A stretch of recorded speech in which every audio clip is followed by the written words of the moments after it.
Please be seated. So it's now my distinct privilege to introduce 3 student representatives from this graduating class who are going to share remarks about their own unique experience at the O'Neill School. First, I present Colby Wicker. So Colby will graduate with a dual degree in history and law and public policy. So he grew up just outside of Bloomington in the small town of Ellettsville. Colby has worked in various levels of local government, such as the Monroe County Council's office and township government. He's also worked in state government, helping to craft bills relating to local government, interned for former U.S. Senator Ben Sasse through the Washington Leadership Program, and founded a local nonprofit that empowers residents to make their voices heard on issues of community growth called County Residents Against Annexation. Additionally, he serves as a staff member at the Civic Leaders Center, our living learning community for first-year students.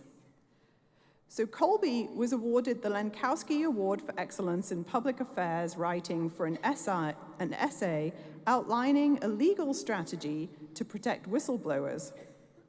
This essay served as a good foundation when, during his time in Senator Sasse's office, he took in and handled a whistleblower complaint. Following graduation, Colby will attend the Indiana University's Maurer School of Law, where he hopes to focus on administrative law to better serve the people of Indiana. Please join me in welcoming Colby to the stage.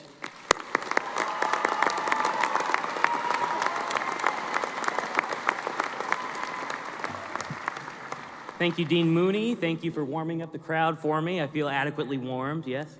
Dean Mooney, distinguished faculty and staff, and most importantly, my fellow O'Neill School graduates. Well, that was a ride, huh? I'm pretty sure that 4 years ago, this graduation ceremony was postponed after the pandemic burst out onto the scene and threw wrenches in what everyone thought was normal. Many of us were in high school during that spring break that went on and on and on, and eventually never ended. Despite those challenges, all of us sitting here saw it fit to enter into and now earn degrees from this prestigious school. We worked through the Zoom lectures and the group papers.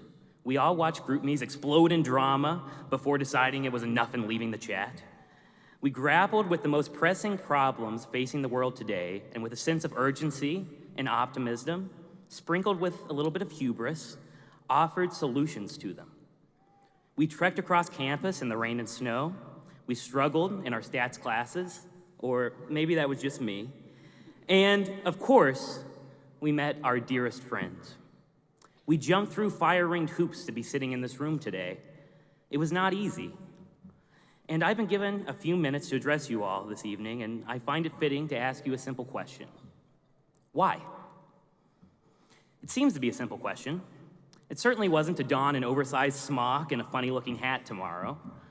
If I had to wager, I would say that many of us wanted to take some time to engage with the communities around us. Each of us saw a facet of the world that needed a little course correction, a problem so great that we decided to dedicate years of our lives to train and study to come up with solutions. Maybe you're like Cheyenne and you want to solve homelessness. Or you might be like John and want to advocate for peace on the world stage. Perhaps your calling is to document and preserve the trees that make up our forest, like Ethan. No matter your particular goal or aspiration, at the heart of what we have all studied these past years is a commitment to the public. A promise that when we're handed our degrees, that we will engage with the problems in the world, in our nation, in our state, and in our local communities with zeal and passion. That, my friends, is the secret to leaving this place better than we found it. We're told that the arc of history is long, but it bends towards justice.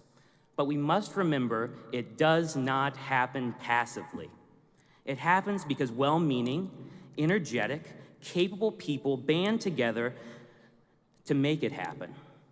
The way that we enact positive change in and on our communities is by engaging with them and the people that make them up. This doesn't mean that we engage with the people we like, or those that look like us, or those that think like us. It means that we engage with everyone. I fear that we live in a time that makes it easy for us to hate each other. If someone doesn't share our opinion on a given issue, it's easy to cast them aside and think that they're less than you are. I invite us to remember that each of us enter our communities with immeasurable dignity and worth, and we owe it to each other to respect that fact about each other. I've heard it said that it's hard to hate up close, so close the gap.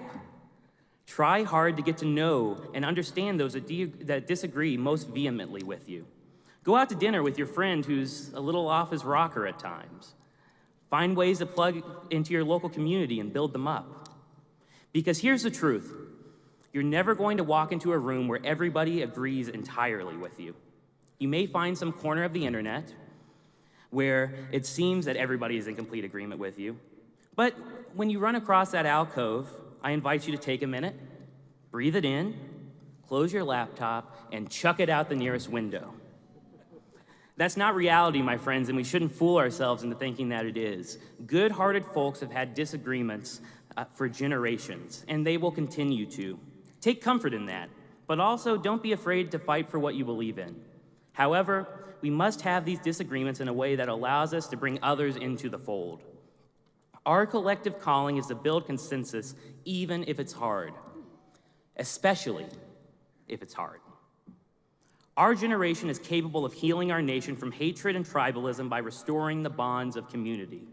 We do that by rooting ourselves in them and to the people that make them up, all of them. That, my friends, is how we take the arc of history, put it over our knee, and bend it towards justice. We do it with love and respect and tolerance and an unfaltering commitment. So, in closing, if you remember one thing from these 4 years, I hope that it's this. The communities that welcome us when we walk out these doors need us desperately, and we need them. Treat them well. Take an active role in them. Leave them better than you found them. I know you will. Thank you.